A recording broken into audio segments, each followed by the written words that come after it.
আসসালামু আলাইকুম।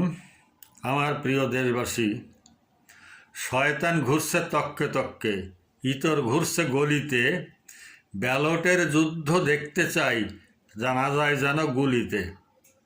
ভাইয়েরা আমার, আমরা শান্তিপূর্ণ পরিবেশে ব্যালটের যুদ্ধ দেখতে চাই। আমরা হানাহানি বা কোনো গোলমাল দেখতে চাই না। শান্তিপ্রিয় জনগণ, আমরা প্রত্যেকেই অত্যন্ত সজাগ থাকব, গুজবে কান দেব না, কারোর কোনো উস্কানিতে মাতব না।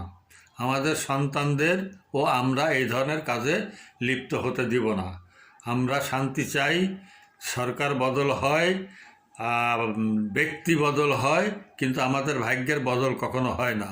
সুতরাং আমরা কেন এখানে যাব, কেন এগুলো সমর্থন করব?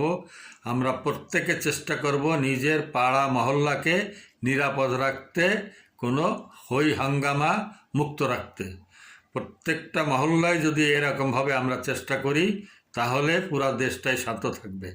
নির্বাচনে জনগণ যাকে চাবে তারাই আসুক, তাদের আমরা ওয়েলকাম করব।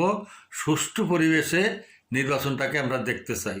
সবার জন্য শুভকামনা, দেশের জন্য মঙ্গল কামনা করে শান্তিপূর্ণ পরিবেশে একটা গণতান্ত্রিক উন্নয়ন আমাদের হোক, এই কামনা করে আমি আল্লাহ হাফেজ।